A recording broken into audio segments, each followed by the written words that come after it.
Hey, Gen X BMX boys, stop by the Dirty Knobs podcast here on YouTube and hang out with some legendary BMXers. Every other Sunday is a new episode. Link is below in the description.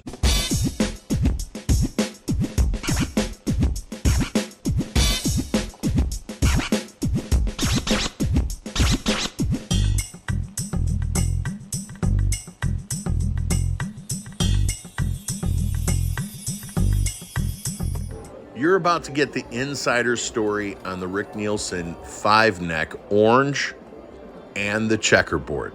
I was an employee there when Rick was making the transition from the 5-neck orange to the 5-neck checkerboard. I worked in the body shop in the wood department. We had 5 or 6 guys in the body shop, 5 or 6 guys in the neck shop, 5 or 6 guys in the finishing department, and a guy and a girl in the paint room.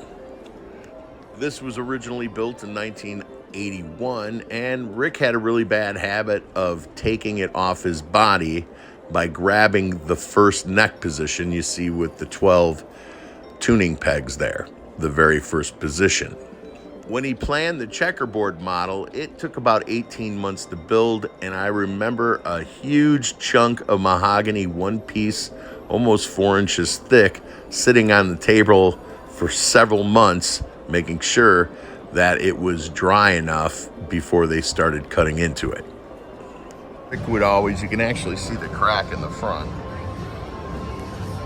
What eventually happened is the entire neck came off of the guitar, but not at the point it was glued, actually ripping the wood apart. So when he took it off, he would grab it by that first neck, which is a 12 string, has 12 strings on it.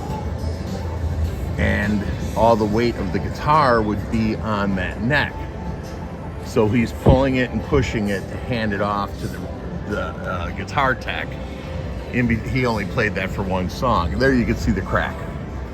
Right next to that top pickup, there's a crack right there.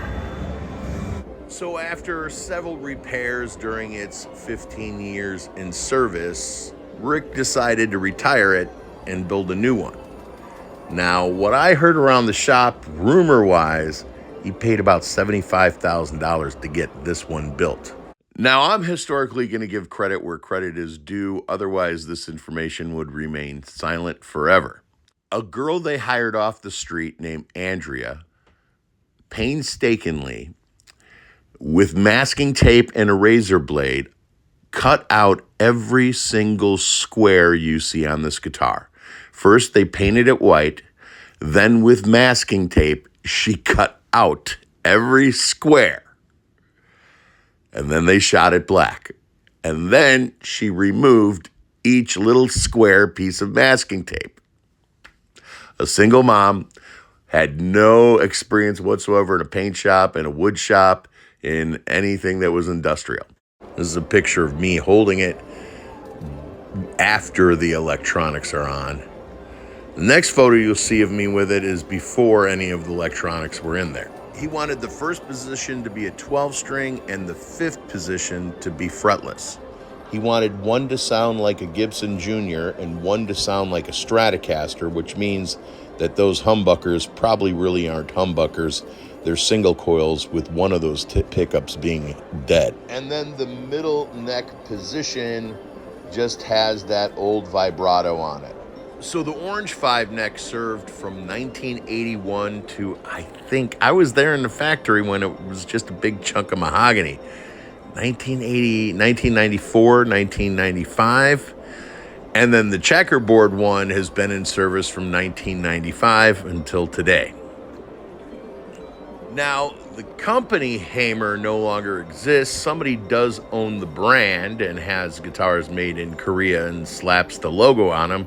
So I'm not really sure where Rick gets his repairs done, because I'm sure he's dealing with the same problems he originally built, because that checkerboard 5-neck weighed 66 or 68 pounds, if I remember correctly. Peace and love worldwide. Live your life before your life lives you, and keep on smiling. If you made it this far in the video, you probably enjoy one of these other two videos. Give it a shot. Maybe subscribe.